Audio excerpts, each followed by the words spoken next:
Shiva Shambhu, eu sou Gayan, do projeto Yoga Sem Fronteiras, acolhendo você que está aqui agora comigo na luz do Divino Ser. Havia uns serizinhos muito felizes que se chamavam Luminis e viviam num planetinha também muito feliz, distante da Terra. E eram uma humanidade reunida, coesa, em torno de um princípio religioso, que eles chamavam de Luminiarte. Eles eram Luminiartianos. Né? Lumini significa luz, né? E Luminiarte era a arte de ser luz, né? De manifestar a luz. Então eles eram serizinhos luminosos e felizes neste planetinha. Só que isso causava muito ciúme, muita inveja nos demônios, né, nos asuras, né, nos seres demoníacos que não suportavam aquilo. E eles, os luminianos, né, eles tinham um entendimento de Deus como um princípio solar, né, que eles chamavam de Surya. Surya é o Sol. Né, e eles tinham toda uma relação, né, de identificação com esse ser. E os demônios, um dia, cansados de ver tanta luz e tanta felicidade, eles que eram os senhores das trevas, eles decidiram fazer um grande concílio, né, reunir todos os demônios de todas as designações, de todas as ordens, né, de todos os níveis, para fazer um grande conclave para que se pudesse destruir a religião dos Luminis, a Luminiarte. Então eles reuniram no plano suprafísico, fizeram um grande conclave com todos os demônios, né? E convidaram o rei dos demônios, aquele que era o mais poderoso, para presidir a reunião. E houve muitos debates do que eles fariam para destruir a religião dos Luminis, a Luminiarte. E o demônio chefe, o demônio mais poderoso, quieto, ouvindo tudo aquilo. Era o Mahasura, o grande demônio, o maior de todos, o mais inteligente. Ouvindo todo aquele debate, quieto. E eles trazendo 1000 ideias de como eles destruiriam a religião dos Luminis. Né? Aí, no fim, o Mahasura, né, o grande demônio, riu e falou: não é preciso nada disso. Não precisa destruir religião nenhuma. A religião deles pode trabalhar a nosso favor. Eles perguntaram: mas como? Basta que vocês introduzam na religião dele 2 elementos: o medo e a culpa. Quando vocês conseguirem implantar o medo e a culpa, a própria religião deles trabalhará ao nosso favor. E como que nós implantaremos o medo e a culpa? Aí o Mahasura, né, riu e falou: muito simples. Para criar o medo, vocês criam uma noção de inferno, de castigo eterno. Façam eles sentir medo, né, do inferno, do castigo. Ensinem para eles que Surya, o Deus, é um Deus vingativo, que pune, que castiga seus filhos, que é vingativo. E aí vocês instalam o medo. Sim. E a culpa? A culpa é muito simples. Vocês criam uma noção de pecado. Instalem a noção de pecado. Façam eles se sentir pequenos, menores, indignos, através do sentimento do pecado. E eles vão se sentir culpados. E na culpa, eles vão se sentir fracos. E na fraqueza, eles são presas fáceis para as nossas influências. E assim, Mahasura mandou para o plano, para o planeta, mandou encarnar no planeta vários membros das hostes trevosas que nasceram ali como sacerdotes, como profetas, e eles modificaram todos os cânones dos Lumines, instalando a noção de pecado, e noção de inferno, de castigo, e assim eles conseguiram instalar o medo e a culpa. E com medo e a culpa, eles simplesmente transformaram um povo feliz, uma humanidade feliz, numa humanidade de sofrimento e totalmente vulnerável ao ataque dos agentes trevosos. E assim eles dominaram. Qualquer semelhança com a nossa realidade não é mera coincidência. O medo e a culpa. E se nós formos olhar, observar, nós veremos que o medo e a culpa está presente em quase todas as religiões, particularmente as vertentes cristãs ocidentais, judaicas cristãs ocidentais.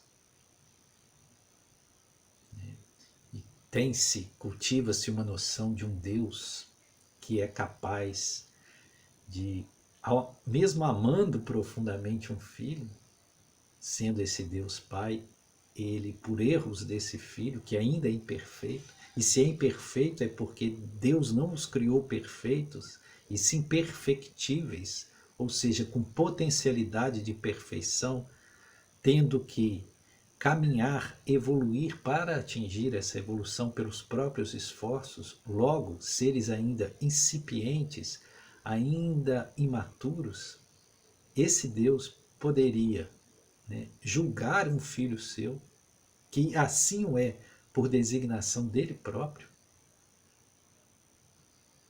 a uma condenação eterna, o que parece bastante ilógico. E também o sentimento da culpa, como se nossos erros pudessem ofender a Deus, a ponto de Deus necessitar nos castigar. Então, que espécie de Deus é esse? Porque só é necessário o perdão para aqueles que se sentem ofendidos. E será que Deus é passível de se sentir ofendido? Porque isso é um sentimento humano, não divino. Então, a pergunta que fica é: Deus perdoa? E obviamente que Deus não perdoa. Definitivamente Deus não perdoa, porque Ele não tem a necessidade de perdoar.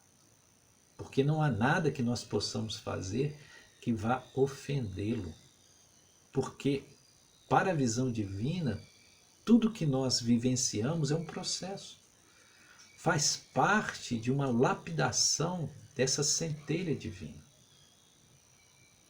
Logo, embora nós não consigamos perceber, tudo é perfeito e está dentro de um planejamento divino.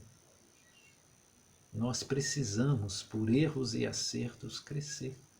E errar faz parte daqueles que evoluem, daqueles que ainda não atingiram a perfeição. Então, todos nós erramos e os erros são pedagógicos. Os erros fazem parte das lições dessa grande escola evolutiva que nós estamos cursando, e que é realmente uma longa jornada, passando por sucessivas experiências na matéria e fora da matéria, neste planeta e em miríades de outros mundos. Quem sabe um dia nós vamos encarnar na Terra dos Lumines, né? Mas realmente existem pluralidade de manifestações, de possibilidades para que nós possamos lapidar esse ser que nós somos. Então, o medo e a culpa são os dois agentes mais usados por aqueles que são contrários à luz, por aqueles que não querem que a luz expanda, porque o medo e a culpa enfraquece. O medo e a culpa faz vulnerável a consciência que somos.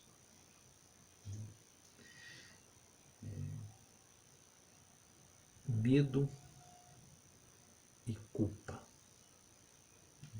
Quanto à questão do medo, existe até uma história de um homem que entrou na floresta. Quando ele foi entrar na floresta, ele precisava atravessar essa floresta, era inevitável, era o caminho dele. Muito semelhante a nós, que precisamos atravessar a floresta do processo encarnatório. A encarnação num planeta físico é como atravessar uma floresta desconhecida, onde existem perigos, existem adversidades, mas a consciência espiritual sabe da necessidade. Então, nós voluntariamente concordamos em fazer essas experiências na matéria densa. Então, esse homem precisava passar pela floresta. Só que ele foi advertido que existia um ogro terrível que morava nessa floresta, que hostilizava aqueles que ousavam atravessar. Mas ele não tinha opção. Com muito medo, quase que paralisado pelo medo, com as pernas bambas, ele entrou na floresta para atravessá-la. E logo que ele entrou, uma pequena criaturinha, muito feia, mas pequena, né, colou a ele, né, seguindo seus passos e o hostilizando terrivelmente, o ameaçando. E ele, com muito medo daquilo, começou a correr, né? E à medida que ele fugia, aquele ogro corria atrás dele, e quanto mais ele tentava fugir, mais o ogro crescia. Mais ele ia se avolumando. E ele olhava para trás e só via aquele ser crescendo e se tornando cada vez mais medonho. E ele corria, corria, e o ser só crescia. Chegou ao ponto que aquele ogro se tornou um gigante, um monstro horrível, com uma boca enorme, né? E quando aquele ogro abriu aquela boca cheia de dentes pavorosos para engoli-lo, ele parou e falou: não vou mais fugir. Se você tem que me devorar, me devore. E ele virou-se e olhou o ogro nos olhos. Quando ele olhou o ogro nos olhos, o ogro foi perdendo as feições horripilantes e foi perdendo estatura, diminuindo, diminuindo, até se tornar um serzinho, né, não maior que um cogumelo, pequenino e inofensivo, que acabou fugindo para a floresta dentro. E é exatamente isso, o medo é uma criação das nossas mentes. Nós ficamos fugindo do medo, daquilo que nos amedronta, e sempre temos essa atitude escapista. E quanto mais tentamos escapar, mais o medo cresce. Mais o agente que nos apavora toma volumes cada vez mais estrondosos, horripilantes. Então, às vezes é necessário nós pararmos e olharmos o medo nos olhos. E nós vamos constatar que o medo é um condicionamento mental. Se nós entendermos que tudo está dentro de um planejamento divino, o que haveríamos nós de temer?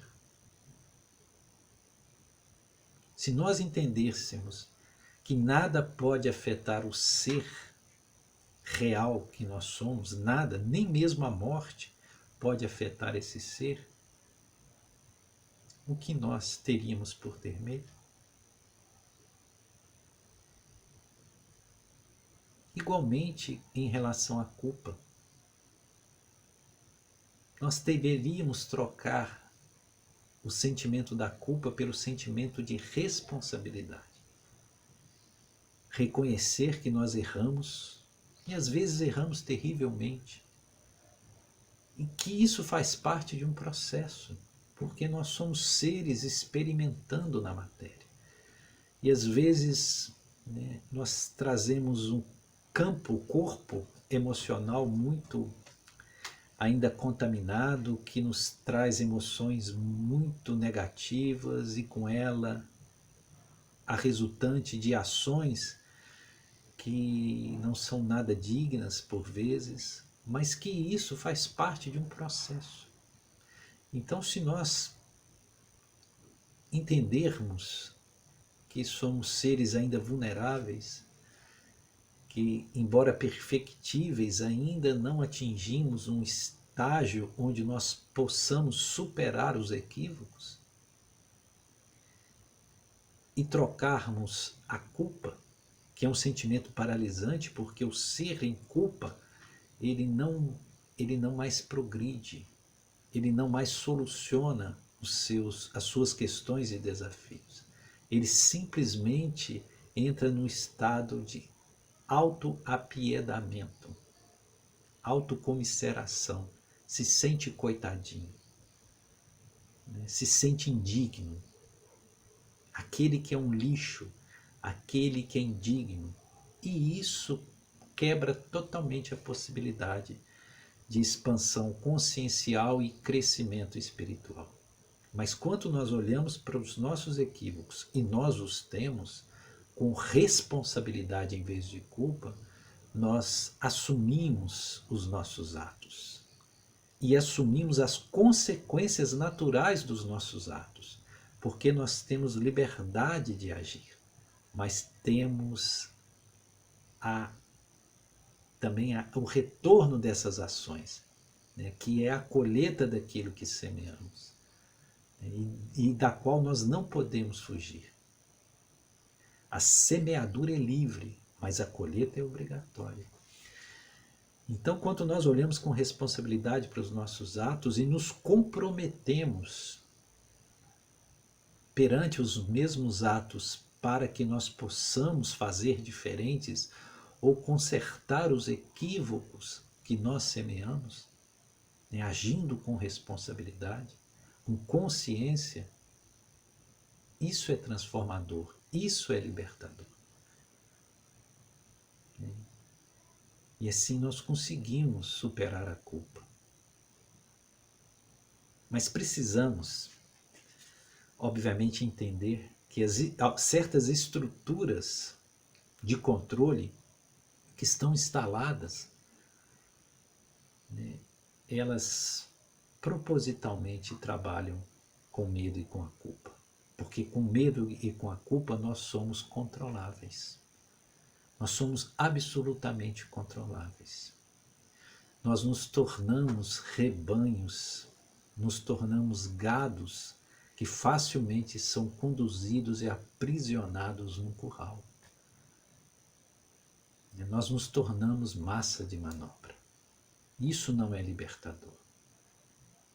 Estamos cientes que o princípio divino não nos quer assim. Então nós precisamos detectar onde estão os elementos de medo e culpa e nos libertar desses agentes limitadores, para que nós possamos vivenciar aquilo que de fato é a vida espiritual. Se nós formos trabalhar com as questões ou com os ensinamentos trazidos pelo Mestre Jesus, por Samana Jesus, nós vamos ver que em nenhum momento esse ser luminitivo, esse Cristo, ele quis incutir medo e culpa, porque ele não censurou, não julgou ninguém, logo ele não trouxe sentimento de culpa, e igualmente não falava de castigo, e sim de libertação. Então, por que nós aceitamos esses roteiros que nos foram impostos pelas tradições, né, de medo e culpa?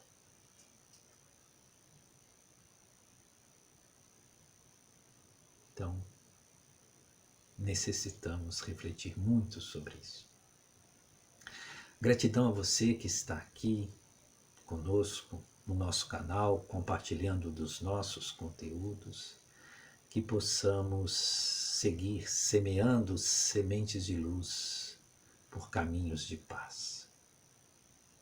Yoga sem fronteiras, espiritualidade livre para consciências libertas. Shiva Shambho.